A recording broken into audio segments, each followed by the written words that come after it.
नमस्कार दोस्तों, मैं रामू कुमार यादव एजुकेशन क्लास रामू में आपका स्वागत करता हूं। दोस्त, आज एक नए वीडियो के साथ आप लोगों के सामने उपस्थित हुआ हूं और यह वीडियो आप लोग को पसंद आए तो हमारे चैनल को सब्सक्राइब करें तथा साथ ही साथ बेल आइकन घंटी को भी दबा दें।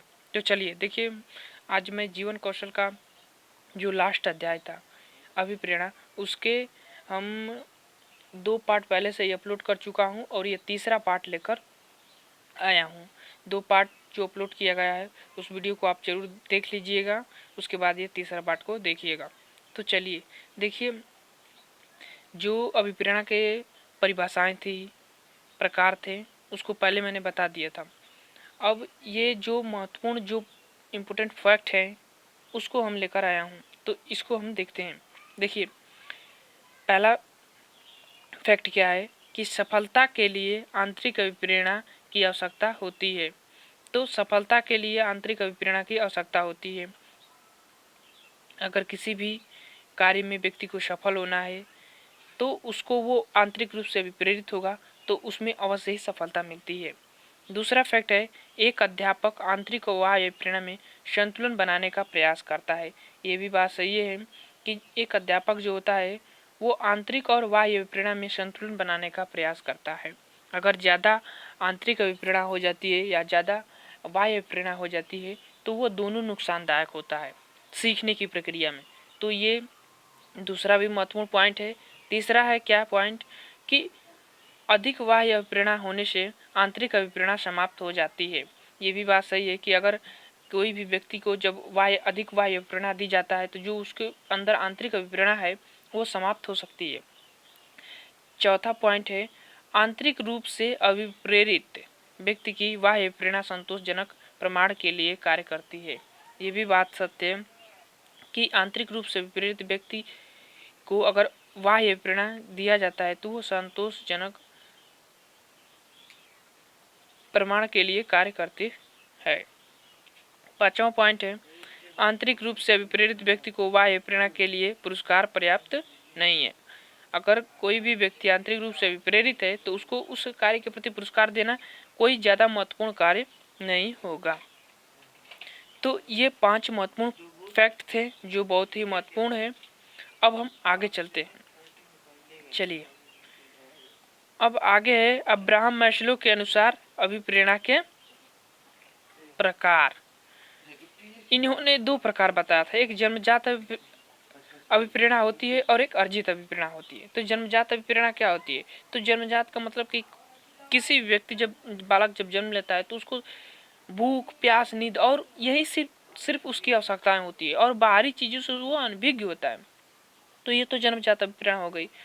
अब अर्जित अभिप्रेरणा का ये हुआ कि अर्जित अभिप्रेरणा क्या होता है कि वह अभिप्रेरणा जो समाज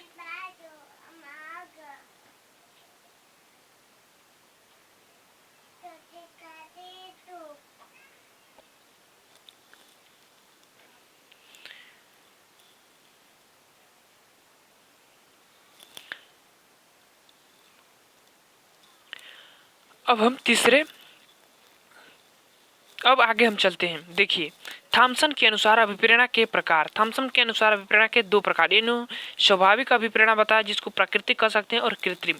स्वाभाविक अभिप्रेरणा का मतलब कि जो आपको प्रकृति के द्वारा मिलता है, मतलब आपके स्वभाव के अंदर होता है, जैसे कि भूख, प्यास, निद्रा, ये भी बात वही करते हैं। और कृत्रिम की जो एक बनाई गई है कि जैसे कि पद, प्रतिष्ठा, सम्मान, ये भी बात वही कहते हैं थॉमसन जी। तो ये भी हो गया। अब आगे चलते हैं गैरिट के अनुसार। गैरिट के अनुसार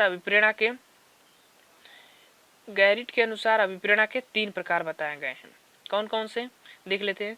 देखिए, गैरिट के अनुसार एक जैविक अभिप्रेरणा, एक मनोवैज्ञानिक अभिप्रेरणा, एक सामाजिक अभिप्रेरणा। जैविक अभिप्रेरणा के अंतर्गत क्या आता है? नींद, पीड़ा, श्वास लेना, मतलब जो भी आपके शरीर से संबंधित है, जैसे कि सोने में दिक्कत होती है, पीड़ा होता है, श्वास लेने में दिक्कत होती है, तो ये सब जैविक अभिप्रेरणा, ये आपको जरूरी चाहिए वरना आप जिंदा ही नहीं रहेंगे। और दूसरा है मनोवैज्ञानिक अभिप्रेरणा। अब इसके अंतर्गत रचनात्मक चिंतन। अब कोई भी व्यक्ति मनोवैज्ञानिक तरीके से किसी कार्य को हल करता है तो वो तो रचनात्मक कार्य कहलाता है या और वो चिंतन के अंतर्गत आता है। तो वो कौन कौन से आते हैं? भय, क्रोध, प्रेम, तो ये मनोवैज्ञानिक के अंतर्गत आते हैं। ठीक, अगला है सामाजिक अभिप्रेरणा। सामाजिक अभिप्रेरणा के अंतर्गत प्रतिष्ठा, सम्मान, आत्म सुरक्षा, ये सब सामाजिक के अंतर्गत आते हैं, सामाजिक अभिप्रेरणा के अंतर्गत आते हैं। आगे चलिए, अब आगे है अभिप्रेरणा को प्रभावित करने वाले कारक। अभिप्रेरणा को प्रभावित करने वाले कारक कौन कौन से हैं देख लेते हैं। तो अभिप्रेरणा को प्रभावित करने वाले कारक निम्न है। पहला है उत्तेजना। उत्तेजना 3 प्रकार की होती है, निम्न, औसत और उच्च। तो निम्न, औसत, ये उच्च 3 उत्तेजनाएं होती हैं। अब जो अभिप्रेरणा को प्रभावित करती है वह औसत उत्तेजना जो होता है वह अभिप्रेरणा का कार्य करता है।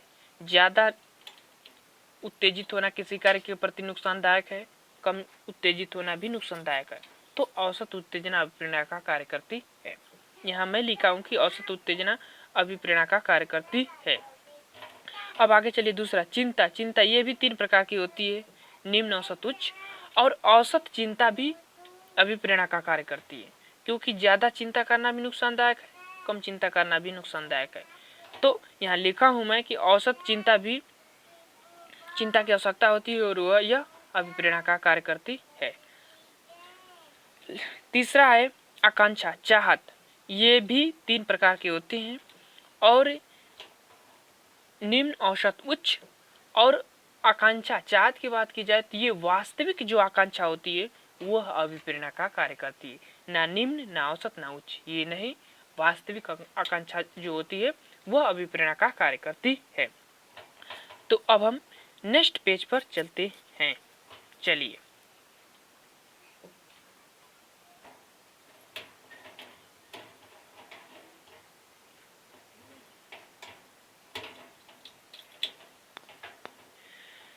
तो चलिए अब हम नेक्स्ट पेज पर आ गए हैं। देखिए, मैंने लास्ट में बताया था कि आकांक्षा जो होती है अभिप्रेरणा का कार्य करती है, तो जो वास्तविक आकांक्षा होती है वही अभिप्रेरणा का कार्य करती है। तो ये पॉइंट था। अब आगे चलिए, पुरस्कार। पुरस्कार भी अभिप्रेरणा का कार्य करेगा। यहाँ लिखा हूँ कि पुरस्कार भी अभिप्रेरणा का कार्य करता है यदि पुरस्कार तुरंत दिया जाए, विशिष्ट कार्य के लिए दिया जाए और समूह में दिया जाना चाहिए। ठीक, पुरस्कार ऐसा हो जिसमें दूसरों छात्रों की ईर्ष्या उत्पन्न हो, और पुरस्कार में भावना होनी चाहिए, मूल्य नहीं होना चाहिए। तो ये पुरस्कार के बात थी। पुरस्कार का मतलब कि क्या है कि पुरस्कार तुरंत ही, अगर कोई भी व्यक्ति किसी कार्य को अच्छे ढंग से करता है तो उसको तुरंत पुरस्कार दे उस कार्य के लिए, ताकि उस कार्य में उसकी रुचि बने। और विशिष्ट कार्य के लिए पुरस्कार दे, यानी कि हर बात के लिए पुरस्कार देना भी नुकसानदायक है। और समूह में दे, ताकि कुछ और बच्चे देखें तो उनका भी उस कार्य के प्रति रुचि उत्पन्न हो, और जो उस कार्य को कर रहा है उसका भी वो अपने लगन से कार्य करना और ज़्यादा रुचिकर तरीके से वो अपने कार्य को करे। और पुरस्कार ऐसा हो जिसमें दूसरे छात्रों की इस पर अन्याय उत्पन्न हो, मतलब कि ऐसा पुरस्कार नहीं देना चाहिए जिससे कि दूसरे छात्र उस पुरस्कार के प्रति रुचि ईर्ष्या उत्पन्न हो जाए, मतलब ज़्यादा ही भावना से का पुरस्कार नहीं होना चाहिए। लास्ट है कि पुरस्कार में भावना होनी चाहिए, मूल्य नहीं होने चाहिए। अब उसमें मूल्य होगा तो बालक उसके प्रति लालच उत्पन्न हो जाता है उसका। अगर उसमें भावनाएं होती हैं, सम्मान होते हैं, तो वो पुरस्कार बहुत ही महत्वपूर्ण होता है। ठीक, अब हम आगे चलते हैं दंड पर।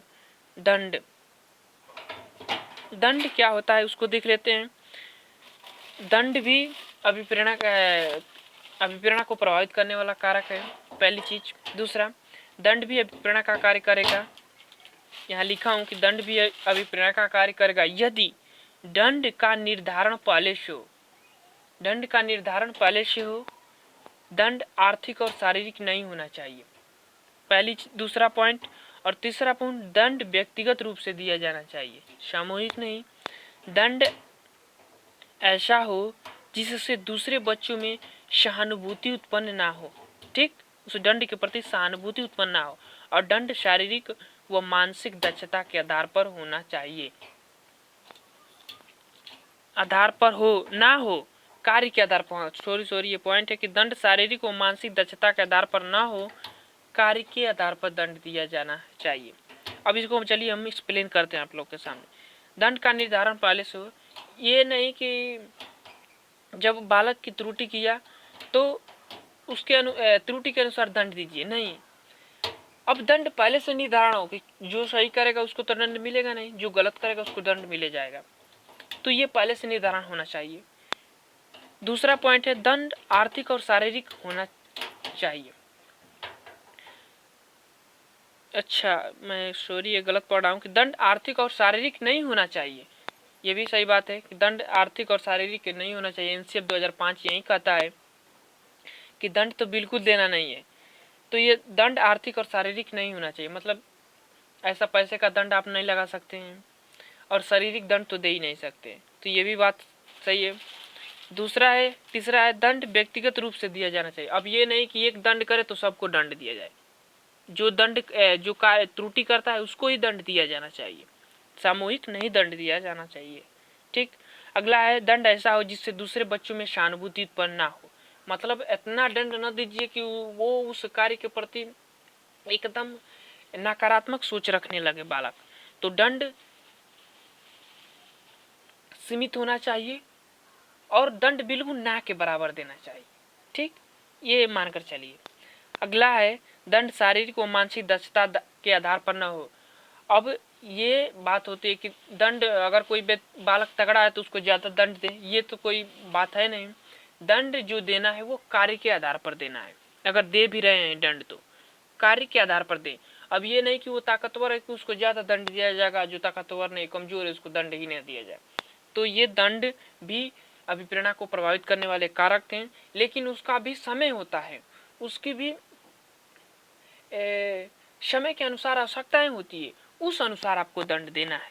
वैसे तो एनसीएफ 2005 कहता है कि भैया दंड देना ही नहीं है। तो ये थे दंड के अभिप्रेरणा को प्रभावित करने वाले 5 महत्वपूर्ण कारक थे।